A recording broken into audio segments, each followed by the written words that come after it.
Howdy, and welcome to the channel. And today we're going to be going over this new Ryobi impact wrench. So as you can tell, I have last generation's impact wrench, but I also just got through purchasing this newer version of the impact wrench. Now there's a massive difference between the two of them, and that is the breakaway strength that this one has versus this one. I'm really excited about using this one. This one has been trusty for me, and this thing is covered in all sorts of gunk and stuff, and this is after I have cleaned it up. I have used this to take off tons of lug nuts. I've used it to pull off chassis bolts, all sorts of stuff. This thing works phenomenal, and I really have enjoyed having it. So I'm definitely looking forward to this new brushless model and seeing if it has the same guts and punch that this one does. And we're gonna put it to the test, and we're actually going to test the breakaway strength and compare how the two of them do. Let's get into it. So my old one is the Ryobi P261, which claims to have 300 foot-pounds of breakaway torque. It fires at 3,200 impacts per minute, and this is a 1/2-inch impact wrench. It has 3 different selector speeds, 0 to 2,900 RPM for maximum torque, 0 to 2,300 RPM for controlling the depth and fastener tensioner, and 0 to 1,800 RPM for precision fastening. The newer Ryobi tool is model PBLIW01. This one boasts 1,170 foot-pounds of breakaway torque. This model features up to 2,800 impacts per minute. It is another 1/2-inch impact wrench. It has 3 speeds plus auto mode, and those speeds are 0 to 900 RPM, 0 to 1,400 RPM, 0 to 2,100 RPM, and on the auto, it will only go between 0 and 1,400 RPM. So right off the bat, you can see there is a massive difference in the size of the body between these two units. It is a lot heavier than the old one is. It's not bad, but it's definitely heavier, and you can tell right here on the bottom that this one is going to be a high-performance brushless, and you can tell this last generation does not have the connectors for the HP battery. Now, that doesn't mean that this isn't gonna work on any of the older batteries. It just means that it's gonna perform best if you have one of the HP batteries put into it. So let me go ahead and grab one of those batteries real quick. Now, one of the things you'll notice, Ryobi has adopted this new method for changing the speeds. On the older one, you have a big selector switch on the top. 1, 2, 3. That's how you get your 3 different settings. On this one, you have a push button. You push it once, and you can see that it's gonna change. This is low speed, medium, high, and then auto, and auto is gonna vary itself automatically depending on what it needs. It's definitely got a big heft to it. It's got very thick body. It is a lot thicker than this one. That's what she said. So if you are working in tighter spaces, you can definitely see there's a huge difference between the two. Just get them up here on the same plane. You can see even the height is much taller on the newer one. So there is a big difference between the body and the structure of them. But is that going to really matter in how these function? Let's find out. So our testing methodology for this today is breakaway strength, and can this actually remove it at different torque settings that we put it down to. So we're gonna take this bolt, we're gonna put it into a bench vise, and we're going to torque it down to 80 foot-pounds. Then we're gonna take it to 100, and then we're gonna go in 50-pound increments from there until we find an area where one of them is no longer capable of breaking that bolt loose. Then we will continue on until both of them are no longer able to hit that target number. The reason we're starting with 80 is because that's pretty common for some lug nuts that are out there, especially on some of the larger trucks. And then going up from there, we'll definitely see if it's capable of actually inching into that big rig territory. I would be surprised if it can, but I've been surprised before, so let's see how it does.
Wow, what a fun time we had just now doing that testing. That was really amazing. And as you can see, we had the whole place shaking around here. We shook stuff off the workbench. Obviously, the testing apparatus that we have right now isn't the best. So if you are a test company and you would like to sponsor a video and do some different testings with stuff like this, please hit me up, put it in the comments below. I'd love to hear from somebody if you're interested in helping me improve our test situation here. But regardless of that, we're still really impressed with how the both of these did. Now, this older one, you can tell it's smaller. It doesn't have quite as much punch as the newer one does, but it's still extremely impressive. If you have a typical RV or a fifth wheel, bumper pull, something like that, this thing is gonna work absolutely amazing if you're doing something along those lines. Even if you have a typical work truck, this would be great to throw in your toolbox, take with you, and you'd be able to use it on the side of the road to change a flat tire or to do any work that you might need to do. However, if you're driving something bigger, for example, a big rig or a Class C or a Class A RV,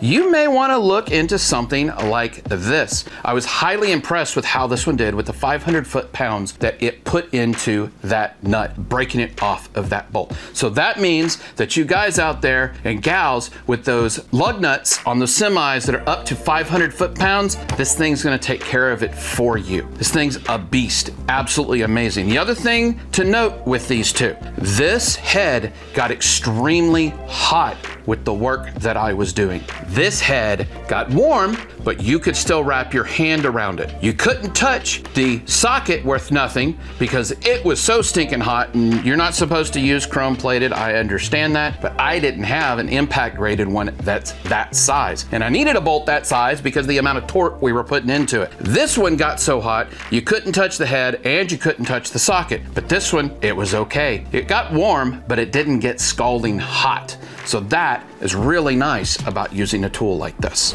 Now this one's about to chap some of y'all's hide. If you're a pro, if you're a mechanic out there, if you do this type of stuff day in and day out, buy this one.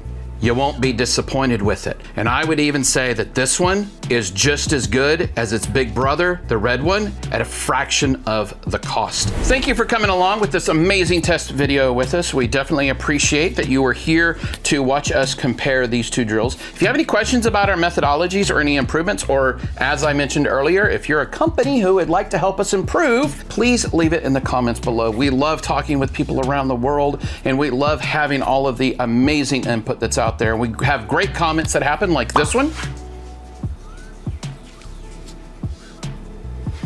Thank you very much for leaving that comment, and thank you for watching.